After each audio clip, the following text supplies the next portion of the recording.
Hey, Elliot here from Smart DSP. Welcome to this video for a review of the Kenton Killamix Mini, the MIDI controller. Let me take a few seconds just to explain you why I chose this controller. I was basically looking for something really versatile and with a small footprint, and most of all that would provide kind of the same feel that you have with some outboard gear, especially for mixdown and mastering effects, right? And it must have some limitless encoders to avoid any value jumps from one plugin to another and stuff like that. And you must be, of course, able to map everything how you like and stuff like this.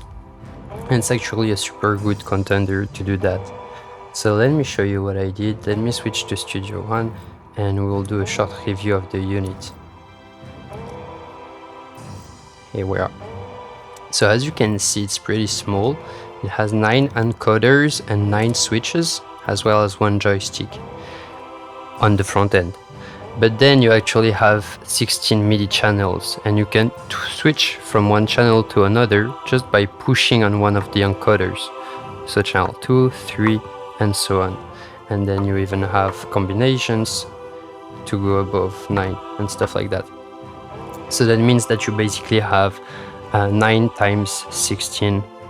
So that means 144 encoders and 144 switches and 16 joysticks.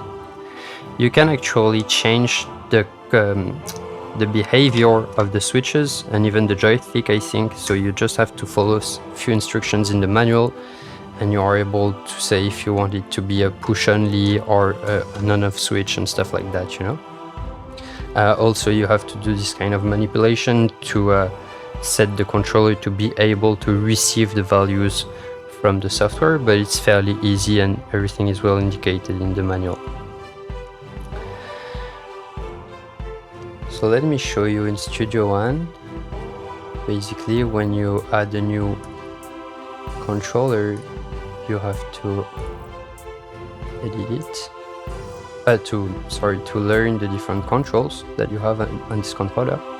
So here you can see, for example, the Killamix with all the 144 knobs and switches and joysticks and 16 joysticks listed here.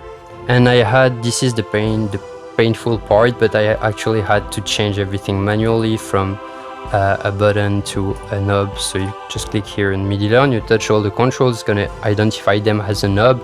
And then let's say it's a button or fader, you can switch it by right clicking on those. It was long, but pretty doable. Once this is done, and basically all the controls of your controller are learned into the software, you are able to map anything to them. So for example here, the back equalizer that you can see, I have everything mapped, and actually you can see that the lights are reflecting the states. So if you see those 2 switches at the bottom left of the unit, link and mid-side mode, they are actually my first 2 switches. As soon as I switch them off, the lights goes off on the plugin, and vice versa. If I use the mouse and not touching the controller, if I disable them on the plugin, you can see the lights are actually going off on the controller, which is fairly handy. So of course everything is mapped. Here you can see it in the context of a mastering session.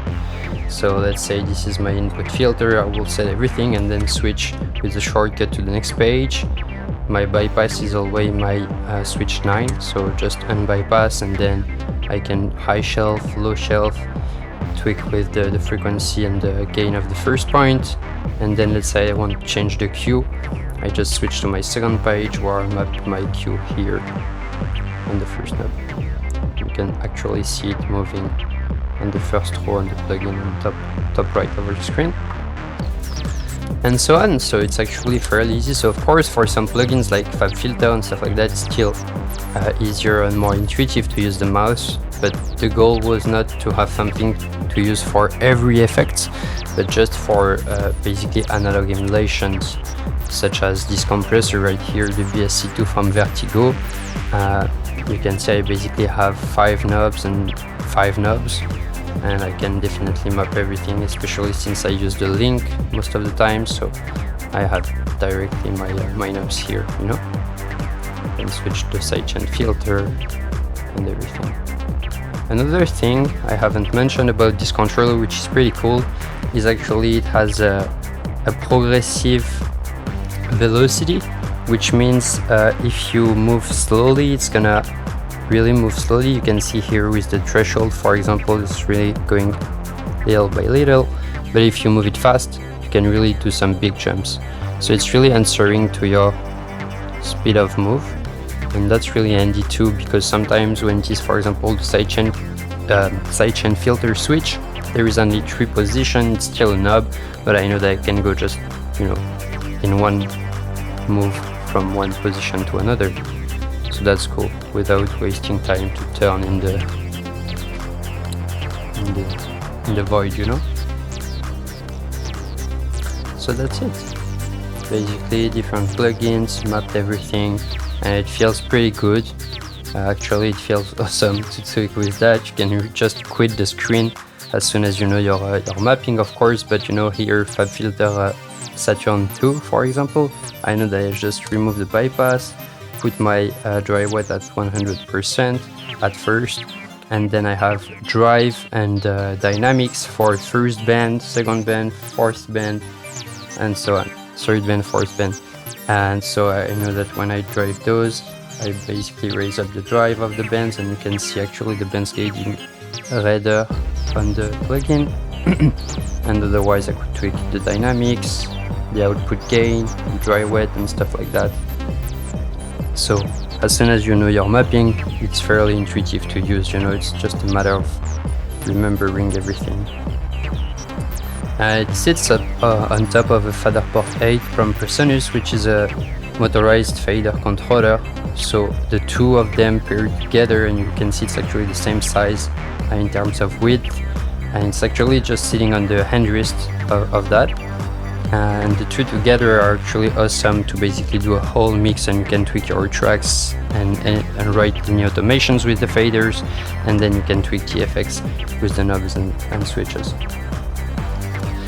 The only inconvenient, if I dare say, would be the price, because it's a bit expensive. I live in Canada, so for me it was a bit more than 500 Canadian dollars. I know it's around 296 pounds. So, you know, it depends if it's worth it or not for you, based on how much are you going to use it, what it's going to bring to you and stuff like that. In my case, I use it on a daily basis. It really changed my workflow, so it's totally justified. I really like the fact that it's sturdy and that it's small, so I can bring it anywhere really easily. It's USB powered, so no need for any external plugs or anything.